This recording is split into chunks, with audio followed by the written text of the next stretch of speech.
Pela correspondência do coração com a vontade e do entendimento com o pulmão, pode-se saber todas as coisas que podem ser sabidas sobre a vontade e o entendimento, ou sobre o amor e a sabedoria, assim sobre a alma do homem. Primeira parte.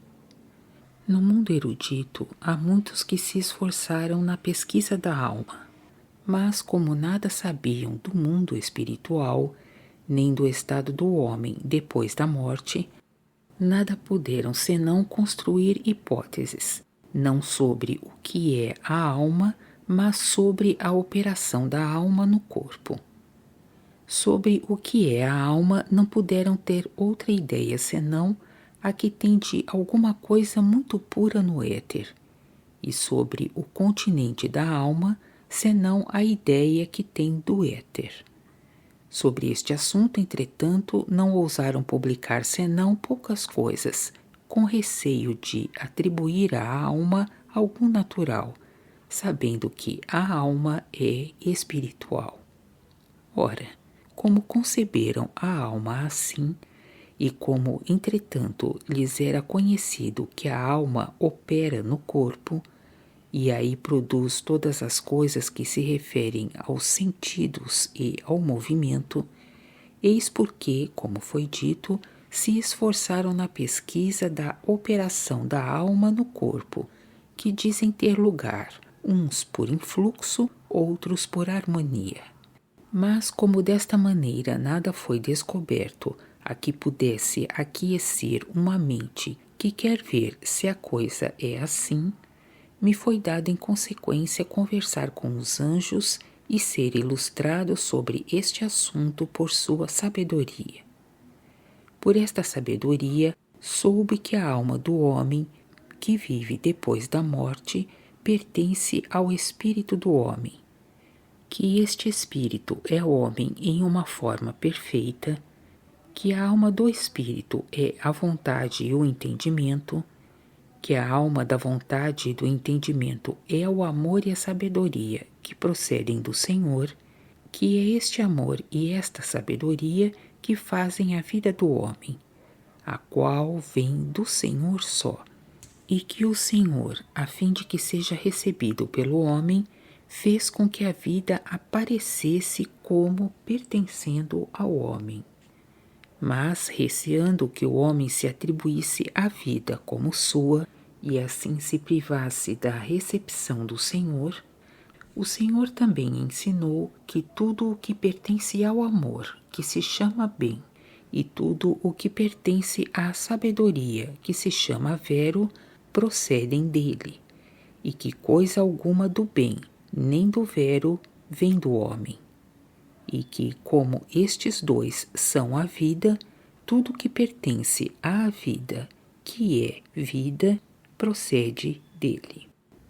Como a alma, quanto ao seu ser mesmo, é o amor e a sabedoria, e como estes dois que procedem do Senhor estão no homem, é por isso que foram criados no homem dois receptáculos que são também os habitáculos do Senhor no homem, um para o amor e o outro para a sabedoria. O que é para o amor é chamado vontade, e o que é para a sabedoria é chamado entendimento. Ora, pois que o amor e a sabedoria são distintamente um, Números 17 a 22, e que o divino amor do Senhor pertence à sua divina sabedoria, e a sua divina sabedoria a seu divino amor, Números 34 a 39, e pois que eles procedem semelhantemente de Deus homem, isto é, do Senhor, é por isso que no homem estes dois receptáculos e habitáculos, que são chamados vontade e entendimento, foram criados pelo Senhor, de maneira que sejam distintamente dois, mas que não obstante façam como um em toda operação e em toda sensação. Com efeito, a vontade e o entendimento não podem ser separados nem na operação nem na sensação.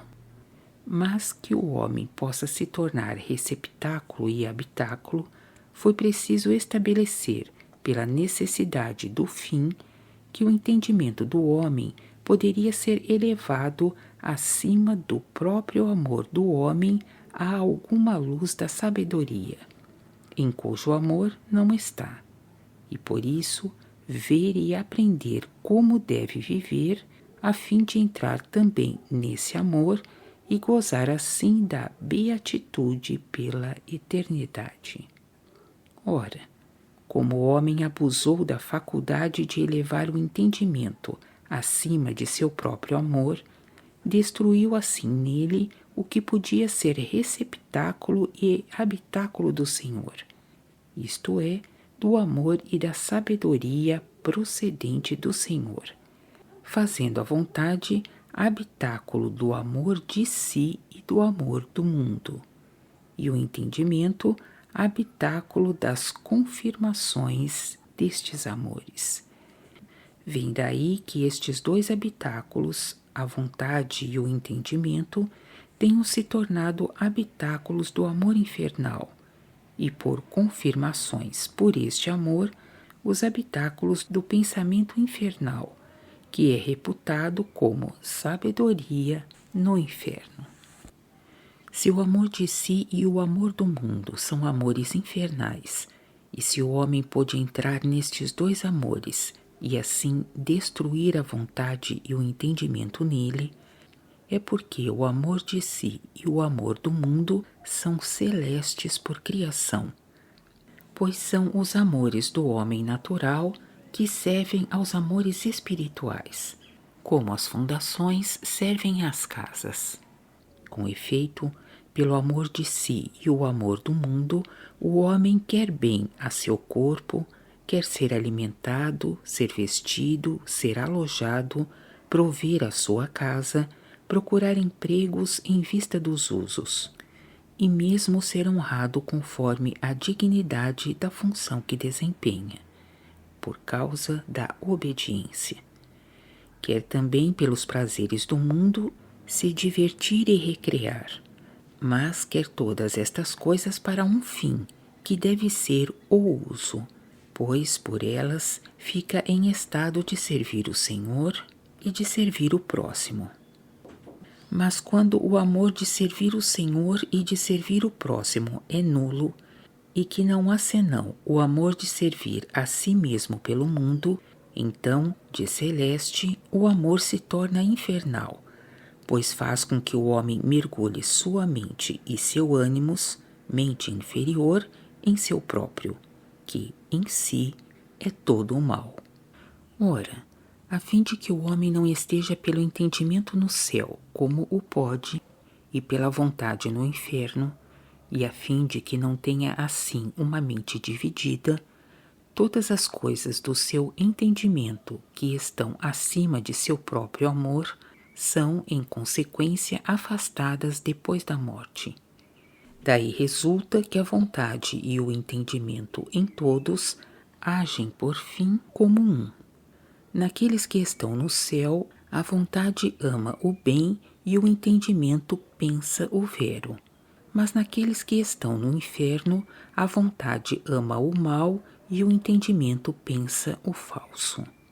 O homem faz o mesmo no mundo quando pensa por seu espírito, o que acontece quando está só, ainda que haja muitos que pensem diferentemente quando estão no corpo, o que acontece quando não estão sós.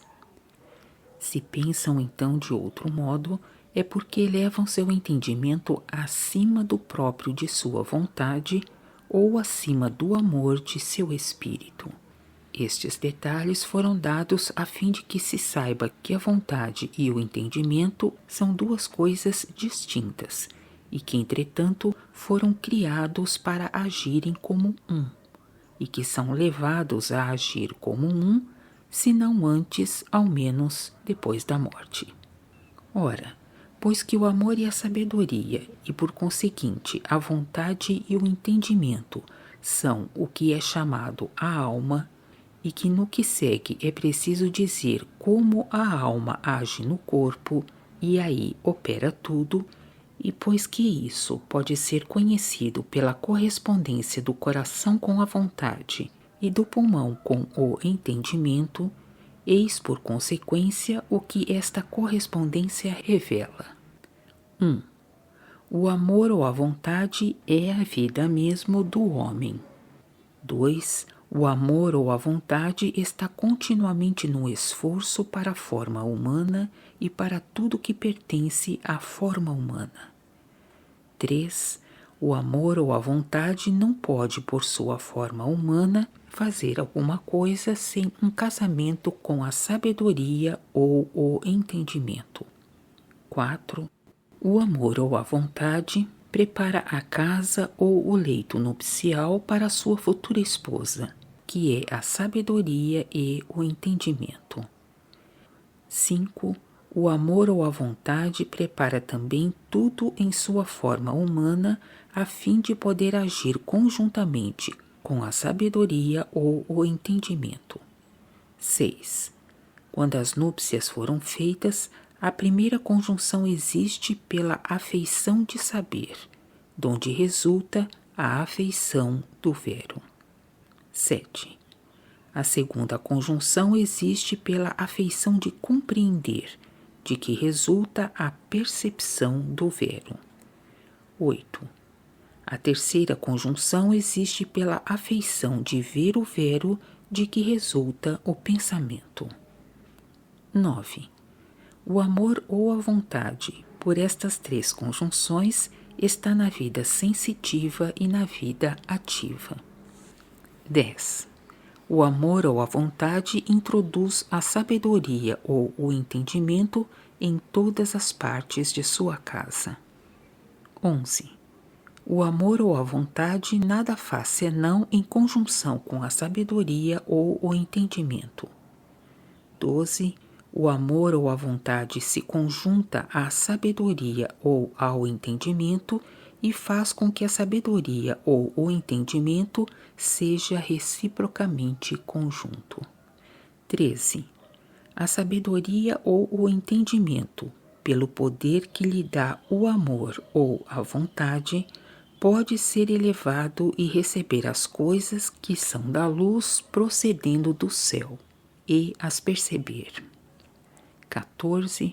O amor ou a vontade pode igualmente ser elevado e perceber as coisas que são do calor procedendo do céu, se ama a sabedoria, sua esposa, nesse grau. 15.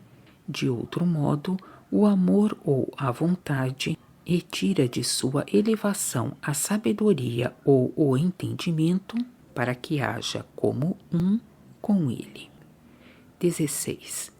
O amor ou a vontade é purificado pela sabedoria no entendimento se são elevados juntos. 17.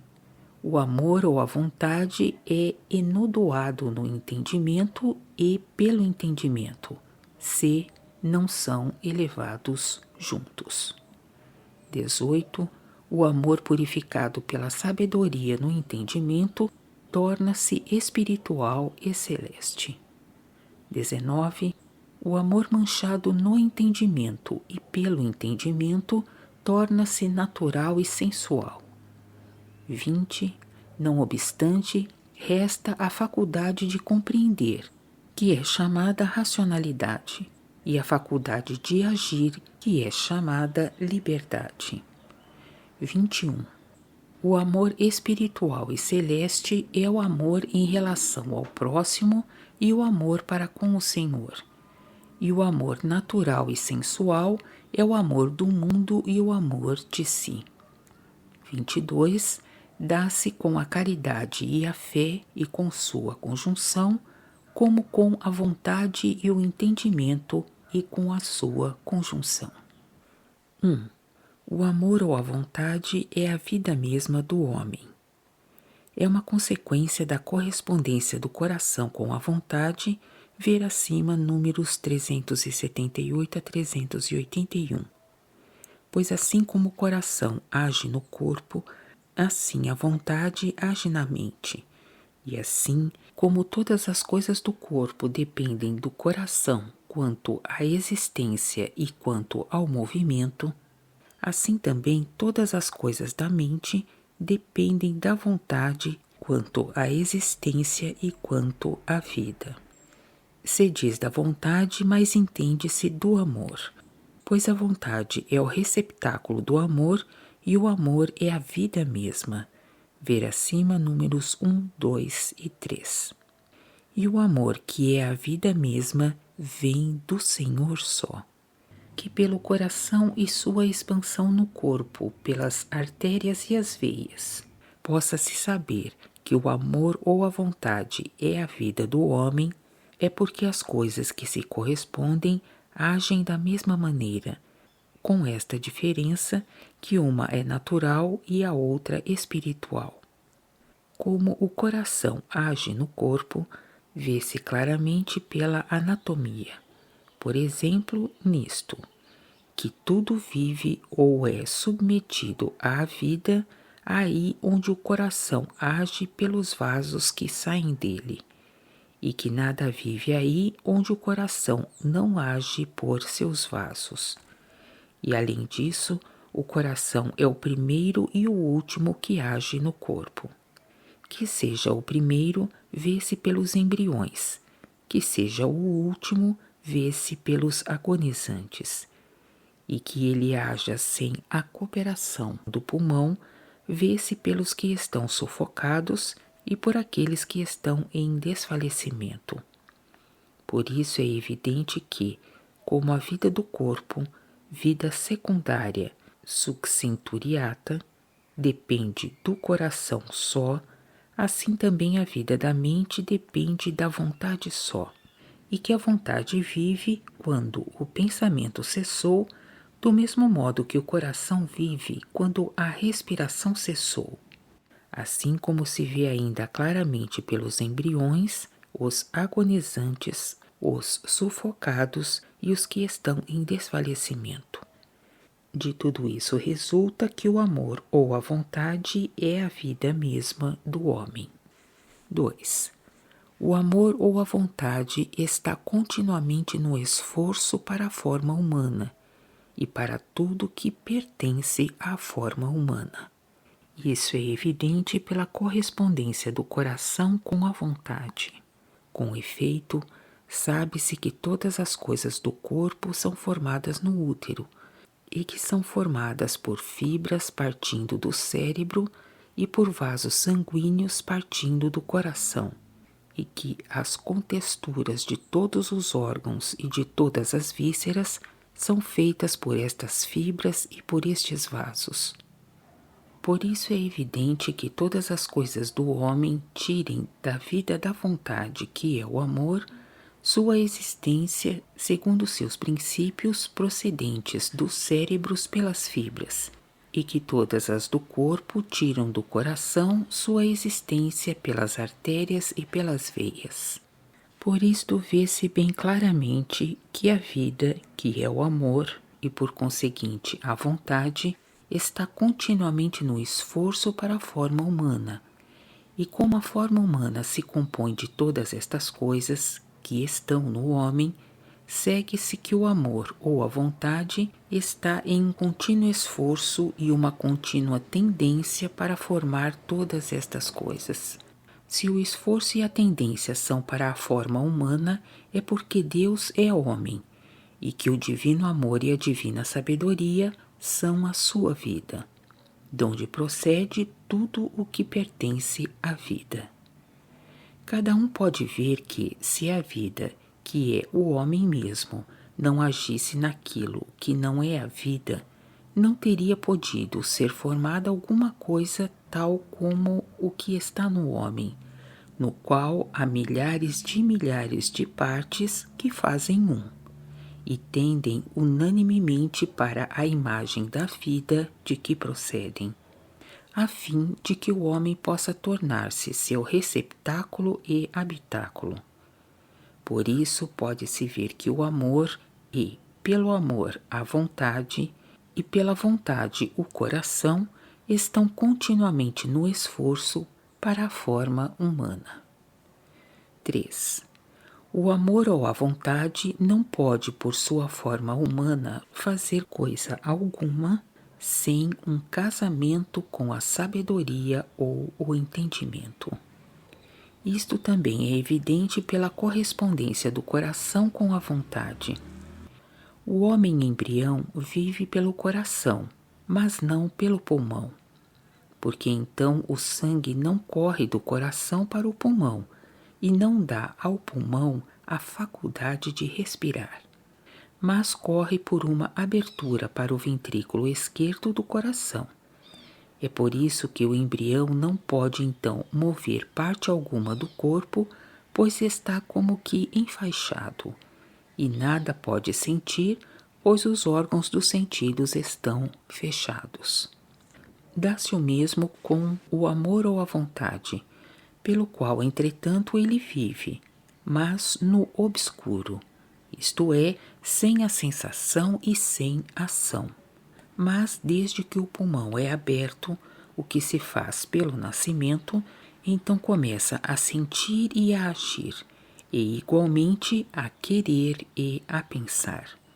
Por isso pode-se ver que o amor ou a vontade não pode, por sua forma humana, fazer coisa alguma sem um casamento com a sabedoria ou o entendimento. 4. O amor ou a vontade prepara a casa ou o leito nupcial para a sua futura esposa, que é a sabedoria ou o entendimento.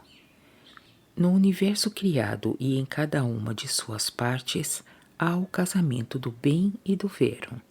E isso vem de que o bem pertence ao amor e o vero à sabedoria, e de que o amor e a sabedoria estão no Senhor e que, pelo Senhor, todas as coisas foram criadas. A maneira pela qual este casamento existe no homem pode ser vista como em um espelho na conjunção do coração com o pulmão, pois o coração corresponde ao amor ou ao bem e o pulmão é sabedoria ou ao vero, como acima, números 378 a 381, 382 a 384. Por esta conjunção, pode-se ver como o amor ou a vontade noiva com a sabedoria ou o entendimento, e como em seguida a desposa ou faz como um casamento com ela. Noiva com ela nisto que prepara para ela a casa ou o leito nupcial, e a desposa nisto que se conjunta com ela nesta casa. Que assim seja é o que não pode ser plenamente descrito senão pela língua espiritual. Porque o amor e a sabedoria, e por conseguinte, a vontade e o entendimento, são coisas espirituais, que podem, é verdade, ser expressas pela linguagem natural, mas unicamente até uma percepção que será obscura, porque se ignora o que é o amor, o que é a sabedoria e também o que são as afeições do bem e o que são as afeições da sabedoria, que são as afeições do vero. Mas não obstante, pode-se ver quais são os esponsais e qual é o casamento do amor com a sabedoria, ou da vontade com o entendimento, pelo paralelismo que é dado por sua correspondência com o coração e o pulmão. Pois dá-se com estes o mesmo que com aqueles, e de tal modo o mesmo que não há absolutamente diferença alguma, exceto que uns são espirituais e os outros naturais. Pelo coração e o pulmão, vê-se que o coração primeiro forma o pulmão e em seguida se conjunta com ele.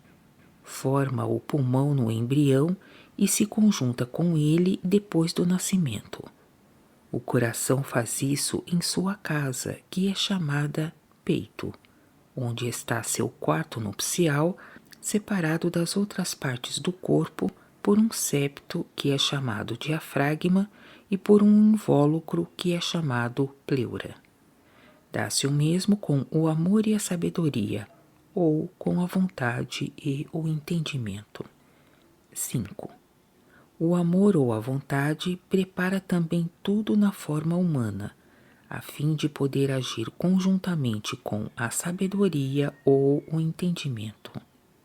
Disse a vontade e o entendimento, mas é preciso que se saiba bem que a vontade é o homem inteiro, pois a vontade com o entendimento está nos princípios nos cérebros e nos principiados no corpo, e por conseguinte no todo e em cada parte, como foi mostrado acima, números 365, 366 e 367.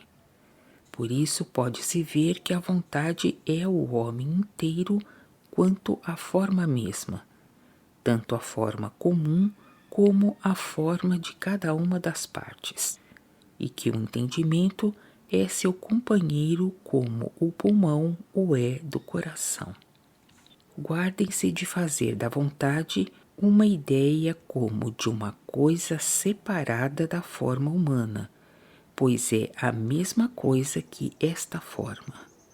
Por isso, pode-se ver não somente como a vontade prepara o leito conjugal para o entendimento, mas também como prepara tudo na casa, que é o corpo inteiro, a fim de poder agir conjuntamente com o entendimento.